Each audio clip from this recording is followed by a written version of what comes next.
Vamos a intentar analizarlo con la ayuda de Alicia Carrasco, especialista en política energética y mercado. Alicia, muy buenas. Hola, buenas tardes. Gracias por la oportunidad de estar aquí hoy. Bueno, Alicia, en primer lugar quería preguntarte un poco por esa reforma del mercado eléctrico, porque sí que es cierto que hasta hace, bueno, pues muy poquito, hemos venido siempre hablando de por qué realmente no se iba por parte de los líderes europeos y también españoles, por supuesto, un poco a lo que muchos pueden considerar el foco del problema, ¿no? Que es ese, cómo está organizado ese mercado eléctrico, que en España, pues básicamente, como contábamos antes, pues puede depender mucho en algunos momentos del precio de una sola materia prima, que es el gas al final. Entonces, eso hace que, en definitiva, pues los precios de la luz puedan dispararse solo porque el precio del gas está disparado también. No sé si el Gobierno ha dado algún detalle sobre exactamente en qué consistiría esa reforma del mercado eléctrico, pero ¿qué opinas tú de que el Gobierno español, Alicia, haya propuesto esto a la Unión Europea? ¿Podría ser una manera de solucionar los problemas? Bueno, al final la Unión Europea tiene como trabajo legislativo este año modificar o escuchar o evaluar cuál podría ser una modificación del mercado eléctrico para que de alguna manera se prepare el mercado eléctrico para la realidad eléctrica que tenemos al día de hoy. De alguna manera, el mercado eléctrico que está hoy en día vigente fue diseñado a finales de los años 90, con lo cual la transición energética, la necesidad de seguridad energética que hemos visto con la crisis de Ucrania, pues realmente pone sobre la mesa la necesidad de evaluar cuál sería o cuál es un mercado eléctrico y la estructura de un mercado eléctrico que responda a una energía renovable, que responda también a dar seguridad de suministro a los clientes, que responda también a la necesidad que tenemos como país y como Unión Europea de que nuestras empresas sean competitivas y también de alguna manera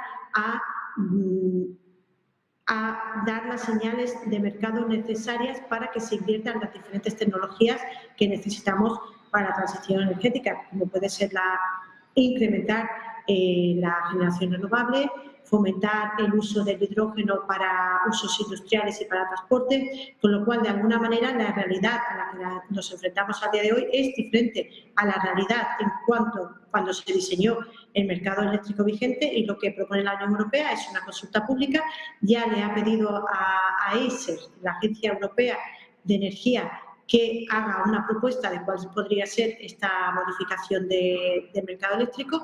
Abrirá a consulta pública en las próximas, creo que es en marzo, para que los Estados miembros y las empresas y aquellas partes que estén interesadas puedan dar su respuesta. Y lo que ha hecho hoy España es adelantarse con una propuesta para que se tenga en cuenta, que yo creo que independientemente de que la propuesta sea la mejor propuesta o sea una de las propuestas que hay que tener en cuenta, sí que es un ejercicio muy bueno el adelantarse y enviar a la Unión Europea una propuesta para que se tenga en cuenta. Eso es mejor que no reaccionar a propuestas que envíen otros países.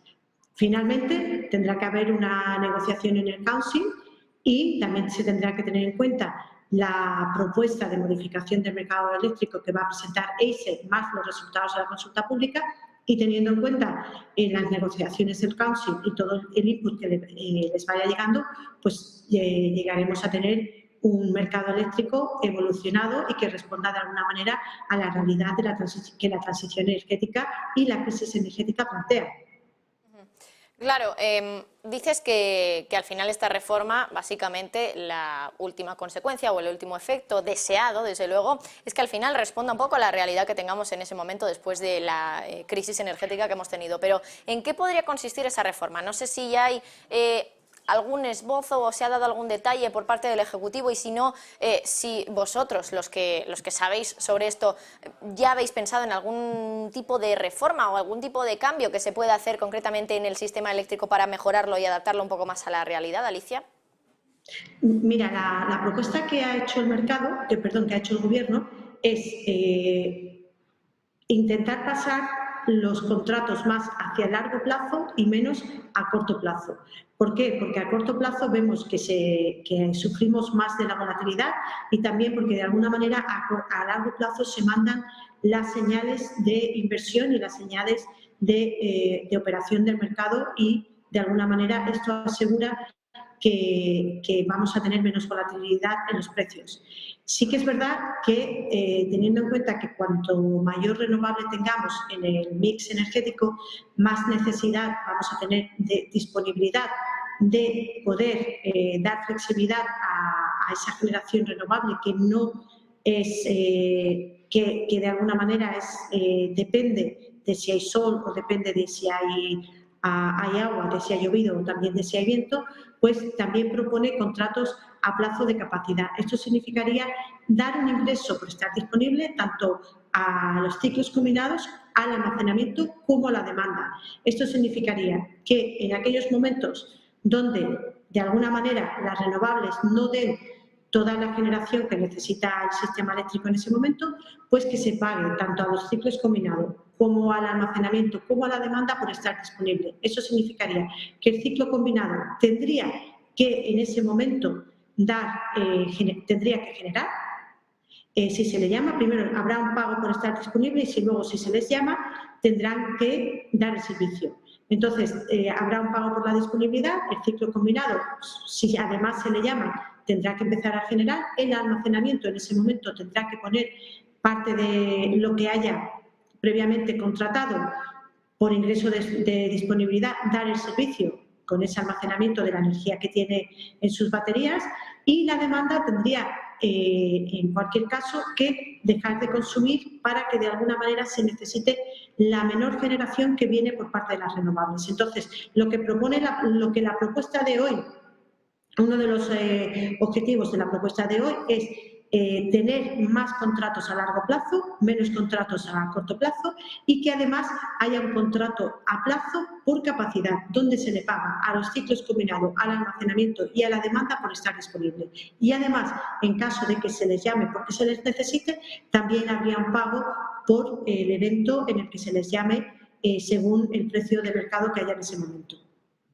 Bueno, y ya por último también, Alicia, quería preguntarte por la excepción ibérica. También se ha dicho que el Gobierno quiere ampliarla, concretamente, y quería pedirte opinión, ¿no? ¿Cuáles pueden ser las consecuencias de que se amplíe esa excepción ibérica? Sí que es cierto que, por lo que se ha visto, los precios mayoristas en España respecto a la luz, desde luego que han bajado respecto a sus homólogos, ¿no? Otros países europeos. Sin embargo, hay quien dice, por ejemplo, Cepime, ponía ayer el foco un poco en las consecuencias negativas que estaba teniendo, sobre todo para un colectivo, concretamente las empresas pequeñas. Decían que esta excepción ibérica estaba teniendo un impacto excesivo en las empresas de reducido tamaño cuya potencia contratada está por debajo de los 10 kilovatios, duplicando sus facturas de electricidad.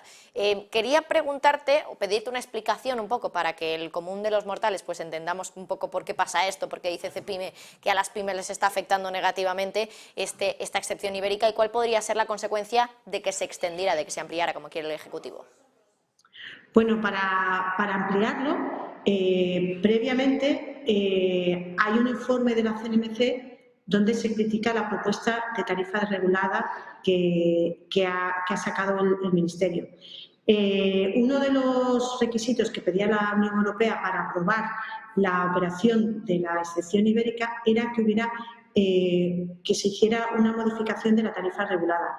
Entonces, la metodología que propone el Ministerio no la aprueba la CNMC, el regulador de energía, con lo cual, para poder de alguna manera pedir la excepción ibérica, la extensión de la excepción ibérica, previamente se tendrá que verificar que la reforma de la tarifa regulada que propone el Ministerio es suficientemente buena. Entonces, para poder pedir la excepción, como uno de los requisitos que ponía la Unión Europea era la modificación de la tarifa regulada, pues ahí tenemos un poco de duda de saber si realmente esa propuesta de modificación de la tarifa regulada, la que tiene el Ministerio, se va a quedar, o de alguna manera se hará caso al informe de la CNMC y habrá que modificar de alguna manera esa propuesta del Gobierno. Entonces, en ese sentido, no sabemos si se han cubierto todos los pasos previos para poder pedir la extensión de la excepción ibérica.